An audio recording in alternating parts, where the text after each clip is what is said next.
Bonjour, vous écoutez le podcast de la maison Firmenich qui laisse la part belle aux parfumeurs et à leur création.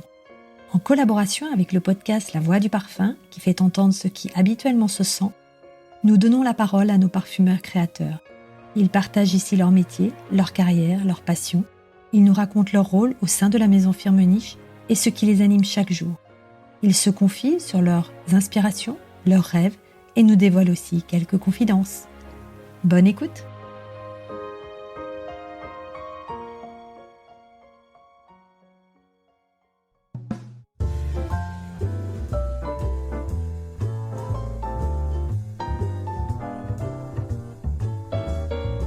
Quand certains deviennent parfumeurs de père en fils, ou par transmission familiale, ou par vocation, vous êtes rentré en parfumerie par l'évaluation. Ce fut votre apprentissage qui a exigé la rigueur et la mémoire, dont vous faites désormais preuve au quotidien. Il y a 4 ans, vous avez rejoint la maison Firmenich et, de Paris à New York, en passant par Munich, l'Inde et le Japon, votre vie est en mouvement. Ça tombe bien, vous adorez marcher. Cela vous permet d'observer l'univers qui vous entoure pour mieux vous en inspirer. Vos créations sont à votre image, généreuses, équilibrées, un brin épicurienne et parfois inattendues.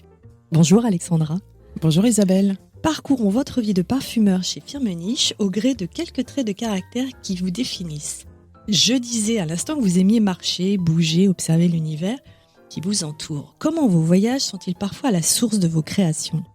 Mes voyages sont souvent à la source de mes créations parce que c'est souvent l'occasion de se retrouver confronté à des cultures différentes, à des goûts, à des odeurs qu'on n'a pas l'habitude de retrouver au quotidien.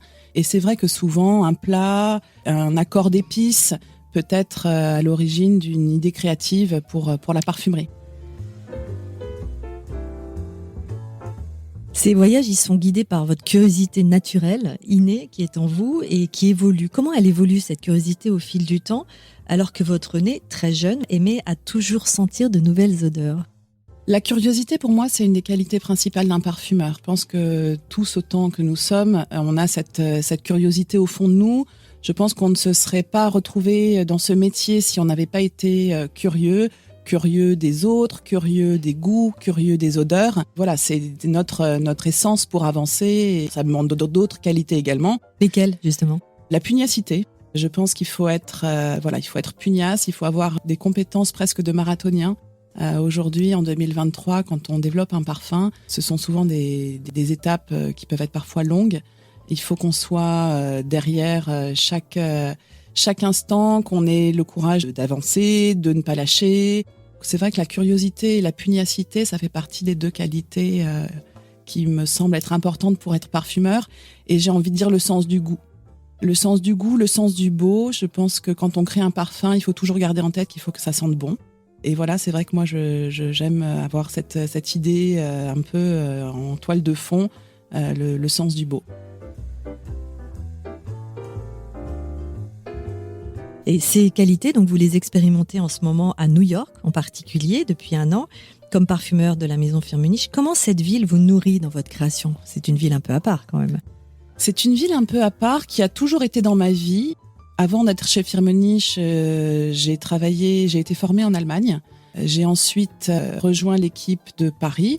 Et il y a toujours eu ces allers-retours, je vais dire incessants, entre soit Munich et New York, soit Paris et New York, sur des périodes plus ou moins longues, de quelques semaines, voire quelques mois. Voilà, j'ai toujours eu un lien très particulier avec cette ville. J'ai toujours eu un lien particulier avec cette parfumerie, qui est très différent de la parfumerie européenne. En quoi ?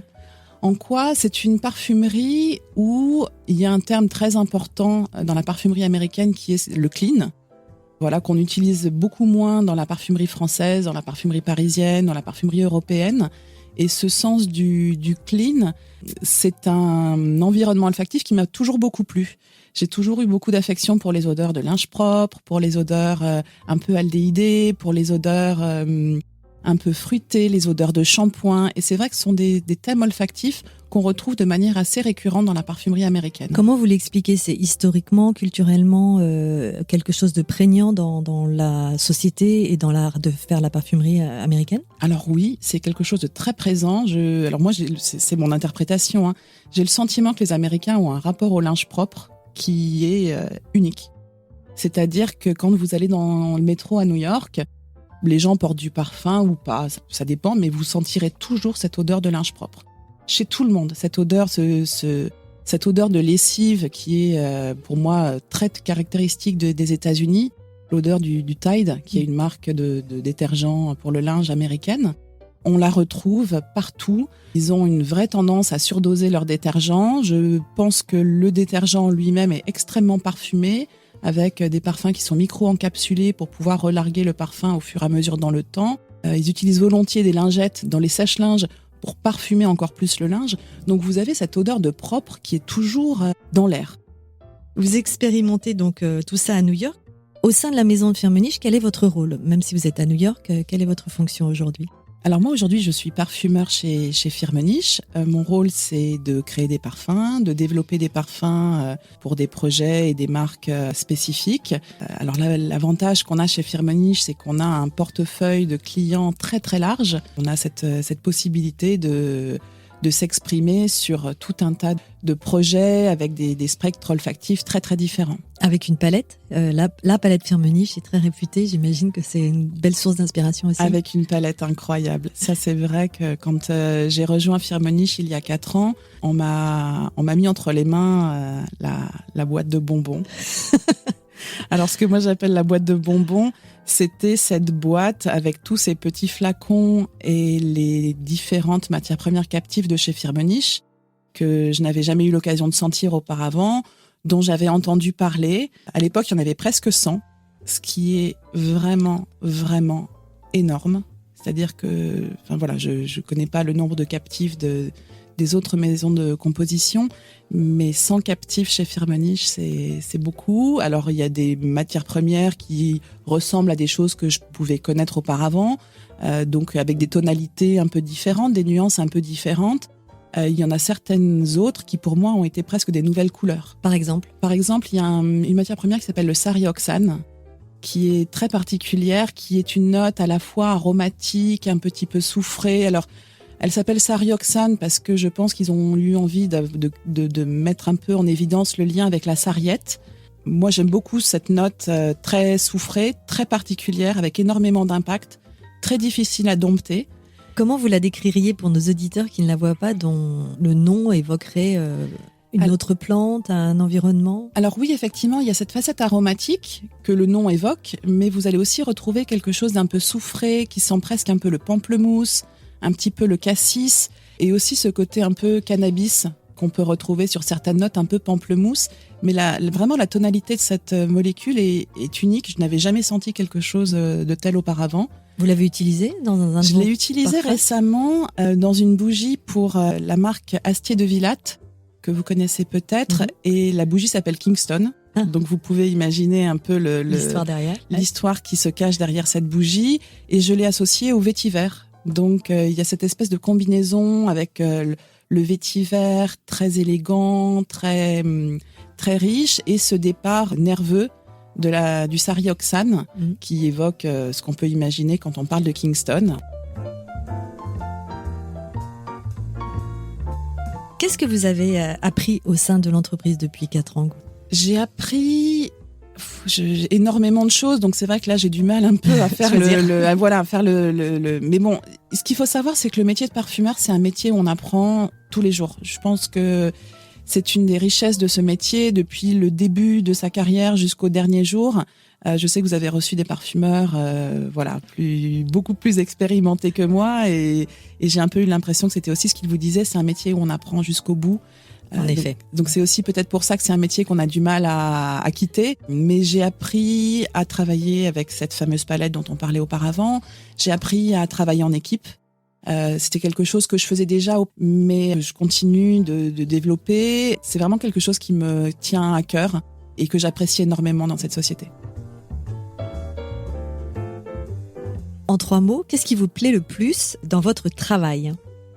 Ce qui me plaît le plus dans mon travail, j'adore la démarche intellectuelle de créer. Il se passe vraiment quelque chose dans votre tête quand vous êtes face à un besoin de créer. C'est quelque chose de presque viscéral, d'avoir une idée, de voir la la mettre en forme et d'essayer de trouver les mots, les éléments, les matières premières pour arriver à matérialiser ce que vous avez dans votre tête. Et je pense que ça, c'est un peu ce qui se passe chez chaque créateur. D'essayer de comprendre ce qui se passe dans le cerveau. Exactement. La démarche intellectuelle créative me plaît énormément.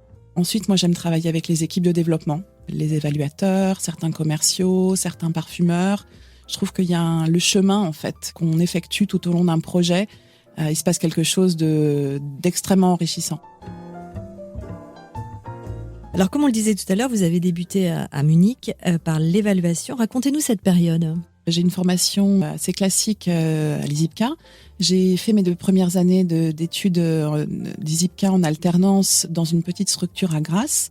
Et ma 3e année d'ISIPCA, je l'ai faite dans une société en Allemagne, à Munich, à l'évaluation. Alors l'évaluation, c'est un service qui m'a énormément plu parce qu'il est vraiment au cœur du développement. C'est un service qui est en contact avec le service commercial, le service marketing, le service créatif. Et donc ça m'a permis de connaître un peu tous les métiers, d'être en contact avec tous ces acteurs du développement. Et la parfumerie, la création, j'avais déjà en tête que j'avais envie de travailler à la parfumerie, mais à l'issue de ces quelques mois à l'évaluation, c'était vraiment devenu une évidence. Vous l'aviez en tête depuis l'âge de 15 ans ? Je pense même plus jeune. Même plus jeune, oui. C'est-à-dire ?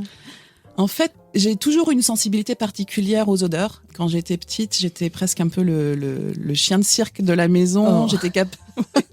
J'étais capable de reconnaître tous les parfums. On parle des années 80-90, à l'époque où il y avait effectivement moins de lancements. Les parfums féminins de l'époque, c'était les Poisons, les Opium, Amari, Gisatis, des parfums extrêmement signés.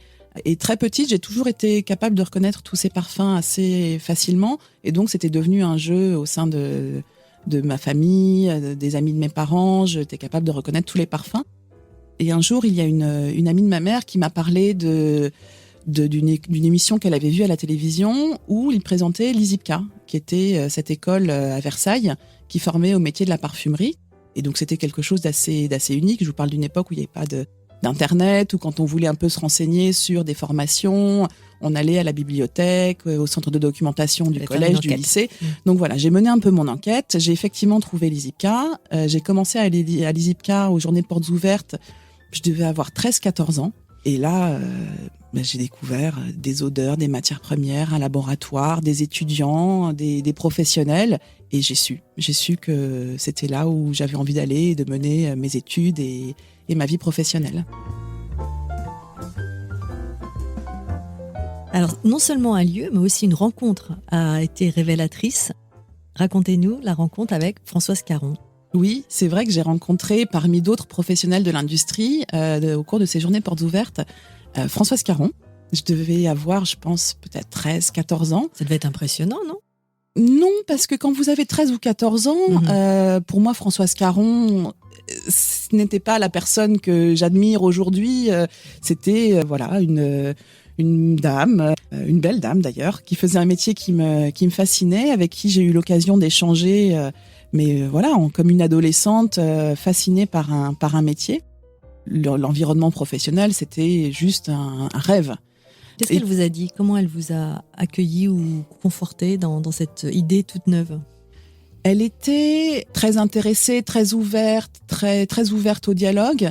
Je ne saurais pas vous dire exactement ce qu'on s'est dit quand j'avais 13 ou 14 ans. Je me rappelle juste que il y a eu cette rencontre et cette fascination pour ce métier, pour cette femme. En revanche, on s'est recroisés plus tard dans le cadre de mes études. Donc j'ai effectivement orienté toutes mes études pour pouvoir rentrer à l'ISIPCA à l'issue d'un DUG de chimie, parce qu'à l'époque c'était un peu le cursus pour pouvoir rentrer à l'ISIPCA. Et donc j'ai fait mes études de chimie à Jussieu, j'avais fait un DUG sciences de la matière, et parmi les modules qui étaient proposés aux étudiants de l'époque, il y avait un module qui s'appelait projet professionnel ou quelque chose comme ça. Et à l'issue de ce module, il fallait trouver un professionnel d'un métier qui pouvait nous intéresser, sur lequel on avait monté un dossier, et ensuite aller interviewer ce professionnel. Et moi, j'avais toujours gardé en tête l'image de Françoise Caron. À l'époque, elle m'avait même laissé sa carte. Elle était chez Quest. Enfin voilà, je pense que j'avais religieusement gardé cette carte de visite. Ça devait être une de mes premières cartes de visite de parfumeur. Et donc, du coup, à 19 ans, je me suis dit, je vais voir si elle serait disponible pour pour me recevoir et puis répondre à la petite interview dont je pourrais avoir besoin pour mon dossier. Effectivement, je l'ai contactée. Le numéro de téléphone était toujours le même. J'ai été extrêmement bien reçue et donc je me suis présentée. Alors bon, vous pouvez imaginer à l'époque, bonjour madame, je suis Alexandra Monet, nous nous sommes rencontrés à l'ISIPCA. Je sais pas, tout de suite elle m'a remise, ce qui était assez incroyable. Elle m'a dit mais vous êtes la jeune fille avec les grands yeux bleus. Et là, je me dis, ça pourrait correspondre. Et elle m'a dit, oui, bien sûr, mais venez. Donc, elle m'a accueillie dans les locaux de Quest à l'époque. Bon, j'étais très impressionnée. J'étais venue habillée comme si j'allais passer un entretien d'embauche. J'étais venue avec un joli sac, un dictaphone. J'ai enregistré notre interview. Elle a répondu à toutes mes questions. Elle a été vraiment, vraiment adorable. Et puis la petite anecdote qui était assez rigolote, c'est qu'en partant, donc je reprends mes affaires, mon dictaphone, je reprends mon sac à main. Elle regarde mon sac, elle se penche sous son bureau, elle sort son sac. Elle me dit, regardez, on a le même sac, vous avez déjà le sac du parfumeur. Que de signes. Mais vous avez fait preuve d'audace quand même, et de courage. Ça, c'est bien à 19 ans d'aller taper à la porte de cette grande dame. Vous l'avez redécouverte après. Depuis, vous avez cultivé le plaisir de sentir, de mémoriser ce que vous faisiez déjà enfant. Vous nous l'avez raconté tout à l'heure. Cette bonne mémoire est un autre de vos atouts. Comment vous l'entretenez ? Je pense que la mémoire, c'est un atout de tous les parfumeurs. On a inévitablement besoin de la faire travailler, de l'entretenir, mais je pense qu'on la travaille de manière naturelle, sans faire d'efforts. C'est vrai que quand on est formé à l'ISIPCA, on apprend chaque matière première, on fait des connexions, parce que effectivement, il faut à un moment donné trouver des moyens qui nous sont propres pour arriver à faire des connexions entre différents ingrédients pour différencier un géraniol d'un citronellol, d'un érol. Voilà, alors au début, on fait des connexions qui sont très simples pour reconnaître la cannelle. Ah, ça me rappelle la tarte aux pommes de ma grand-mère. Voilà, on fait des connexions qui nous sont propres et notre mémoire, naturellement, elle se nourrit de cette façon-là. Il y a un autre atout que vous avez, c'est la relation au temps. Quelle est, dans le processus de création, la relation que vous avez au temps qui passe ou le temps qui manque ? Le temps qui manque, non. En fait, j'ai pas envie de parler de temps qui manque parce que le temps, c'est souvent lui qui nous donne le rythme et le cadre de certains projets. Alors effectivement, en fonction des développements, il y a des agendas qui sont différents. On travaille pas seul, on travaille avec des équipes qui aussi ont leur propre agenda. Donc on se nourrit de ça. On pourrait toujours avoir envie de faire plus, d'aller plus loin, d'essayer encore, de faire encore un nouvel essai, puis un nouvel essai. À un moment donné, il faut être aussi capable de s'arrêter. Le temps, moi je ne le vois pas comme un ennemi, je le vois comme un atout et c'est aussi notre force d'être capable de nous adapter à un agenda. Vous dites, par ailleurs, je m'exprime à la fois par l'émotion et l'intellect sans crainte. C'est votre langage. Qu'entendez-vous par là ? Quand on est parfumeur, ce qu'on attend de vous, c'est d'exprimer une émotion. C'est vraiment, je pense, une de nos qualités aussi de parfumeur, d'être capable de faire parler les émotions. C'est de cette façon-là qu'on va arriver à toucher le consommateur. Il ne faut pas oublier qu'en bout de chaîne, il y a un consommateur qui se parfume, qui achète un parfum pour différentes raisons, pour plaire, pour se faire plaisir, pour se sentir bien. Et je pense que ça, c'est quelque chose qu'il faut qu'on arrive à transmettre par le biais du parfum. Ces émotions, on a différentes façons de les exprimer, chaque parfumeur, on a des perceptions déjà qui sont différentes et je trouve ça toujours intéressant d'être capable d'intellectualiser cette façon de s'exprimer, ce ressenti que peut avoir le consommateur en bout de chaîne. Et c'est là où les mots ont un très très grand rôle et auquel vous êtes attaché aussi. Oui, c'est vrai que j'aime les mots. Parfois, c'est même pas parfois, souvent, on vous demande de parler de vos parfums, d'exprimer le processus de création, le point de départ, l'histoire. Et je trouve que ça, c'est une partie qui est extrêmement intéressante également du processus, en fait. Alors, on n'est plus dans la création olfactive à proprement parler, mais on est dans une démarche pour essayer de faire comprendre à une personne qui va acheter un parfum, qui va acheter votre parfum, ce qui s'est passé quand vous avez créé, ce que vous avez voulu mettre dans le flacon, dans les ingrédients. Et c'est vrai que moi, j'ai souvent plaisir à écrire mes propres histoires avec mes mots plutôt que de laisser une équipe marketing essayer de dire certaines choses qui ne sont pas forcément celles que moi j'ai eu envie d'exprimer au moment Vous avez un carnet à histoire ? J'ai un petit carnet, effectivement. J'ai toujours un petit carnet dans mon sac. Alors c'est vrai que maintenant, avec les téléphones, on a tendance aussi à prendre des notes sur son téléphone. Et j'aime bien jeter des mots pour pouvoir les réutiliser par la suite et pouvoir raconter mon histoire quand cela est possible. Avec cette ambition qu'a le parfum, qui est de s'adresser directement au cœur. Ce sont vos mots, justement. C'est vrai que le parfum, comme je vous le disais tout à l'heure, on est là pour exprimer des émotions et que le nez est directement connecté avec le cœur. Et ça, j'y crois sincèrement. Ce serait la vocation principale du parfum. Je pense.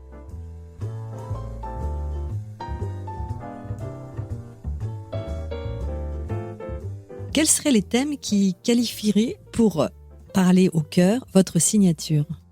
Les qualités pour parler au cœur. Je pense que j'ai une façon généreuse de travailler. J'aime les choses claires, les formules claires. Voilà, je pense que c'est 2 mots qui me résument assez bien, peut-être la générosité et la transparence.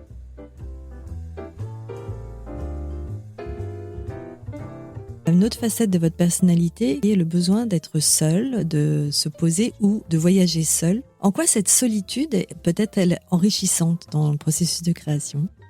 C'est vrai que moi, je ne vis pas la solitude comme quelque chose de subi. C'est quelque chose qui est souvent choisi en ce qui me concerne. Je trouve que quand vous êtes seul ou quand vous êtes au sein d'un groupe ou d'un duo ou d'un couple, vous ne faites pas les mêmes choses.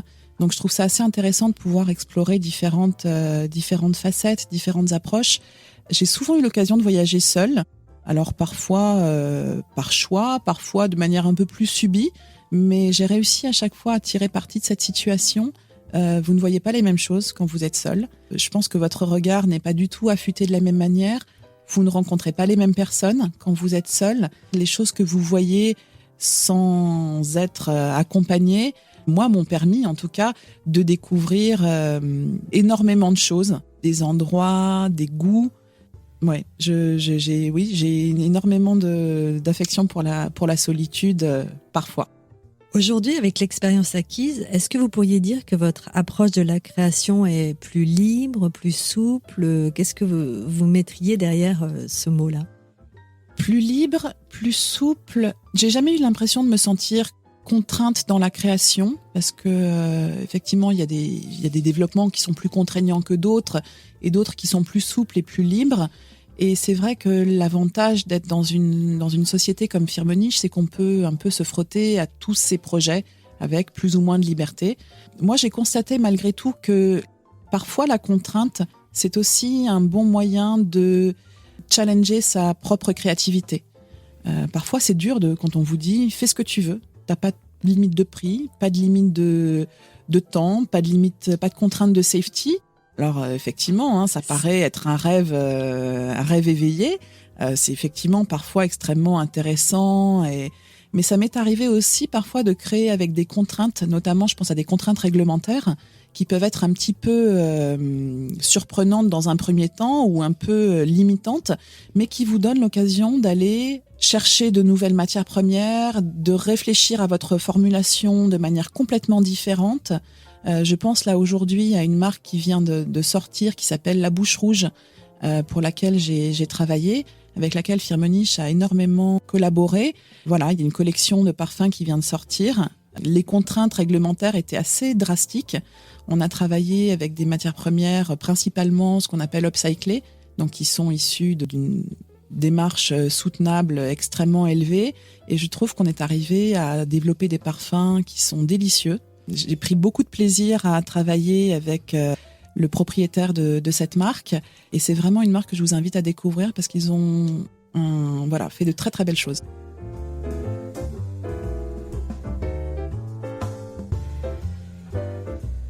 Vous êtes aussi en contact avec les jeunes parfumeurs, avec la jeune génération. Quels conseils leur donnez-vous ? Je pense qu'il faut être soi-même. C'est important d'être soi. Il faut être honnête. Vraiment, quand je dis honnête, c'est honnête dans toute la démarche. C'est ce qu'on va attendre de vous. Je pense que c'est aussi ça qui va porter ses propres créations. en ayant cette ligne de conduite, en se faisant confiance et en n'ayant pas peur d'aller chercher, d'aller voir les autres. C'est encore une fois, je pense que même si j'ai parlé de la solitude tout à l'heure, c'est pas du tout un métier solitaire, surtout aujourd'hui en 2023. Et je pense que ça, c'est quelque chose qu'on va particulièrement apprécier chez un jeune parfumeur. Et ces équipes que vous retrouvez au quotidien, vous avez grand plaisir à travailler avec elles. Qu'est-ce qui vous donne envie de vous lever le matin, de retrouver ces équipes, de sentir des nouveaux ingrédients? C'est un peu tout ça, mais moi j'ai plaisir à retrouver les gens. C'est vrai que chez Firmenich, quand je suis rentrée chez Firmenich il y a 4 ans, j'ai découvert, alors effectivement on a parlé de la palette tout à l'heure qui est incroyable, mais j'ai surtout découvert des gens extrêmement talentueux, des gens passionnés. Là aujourd'hui, au quotidien, il y a des évaluateurs avec qui j'ai énormément de plaisir à travailler, des parfumeurs avec qui j'ai énormément de plaisir à travailler, des commerciaux également, certains clients, enfin même certains clients, plus que certains clients, beaucoup de clients. J'ai la chance de travailler avec des gens passionnés et passionnants.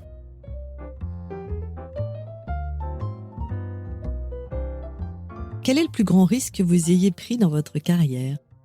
Je pense que quand je suis partie en Allemagne, au tout début de ma carrière, à l'époque où j'étais encore apprentie ISIPCA, je suis partie dans un pays dans lequel je ne parlais ni la langue, avec lequel je n'avais pas forcément d'affinité parce que ça s'était jamais présenté. Je connaissais très peu d'allemand.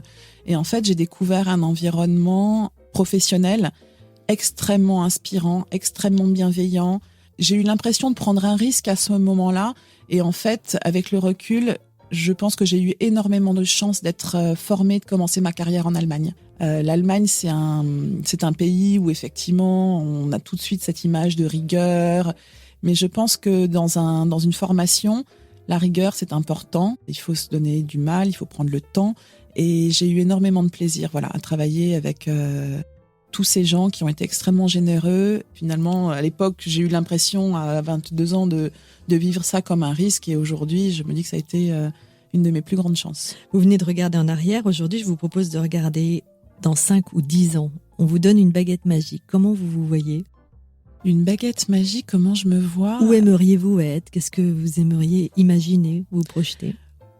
En fait, j'ai pas envie de me projeter aussi loin dans le sens où j'aime être dans l'instant présent. Je me suis construite une vie qui me permet d'avoir le choix, d'être à l'origine de mes décisions, de mes choix, et je me laisse vraiment la porte ouverte à toutes les possibilités. Et à ce moment présent, là, quel est le parfum que vous rêveriez de créer? Le parfum que je rêverais de créer, peut-être celui qui n'existe pas encore. Bonne réponse. Dernière question, parce que là, il faut quand même se projeter un petit peu. Comment vous les voyez, les parfums de demain? C'est une question assez vaste, mais avec toute l'expérience que vous avez, je pense que vous avez une petite idée. Les parfums de demain, je pense qu'aujourd'hui, on a des vraies contraintes. On a des vrais objectifs techniques, notamment en termes de performance. C'est-à-dire qu'aujourd'hui, quand on veut mettre un parfum qui dure, qui s'installe vraiment dans la durée, il faut que ce soit un parfum que le nez du consommateur identifie. Donc pour moi, ce sont des parfums qui sont des parfums avec des vraies signatures olfactives, des parfums qui ont une vraie performance olfactive en termes de sillage, en termes d'impact. Je trouve que ça, c'est très, très important. Et puis aujourd'hui, on n'oublie pas qu'on est en train de créer avec des contraintes réglementaires, notamment de sustainability très importantes. Donc ça, effectivement, ce sont des choses que l'on garde en tête et on sait que l'avenir va dans cette direction. Ce serait le mot de la fin. Merci Alexandra. Merci Isabelle.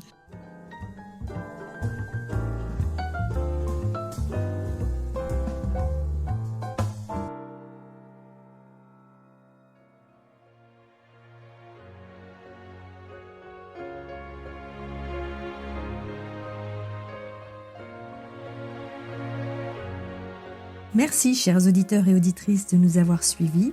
Nous nous retrouvons dans quelques semaines pour un nouveau podcast, Paroles de parfumeurs de la maison Firmenich.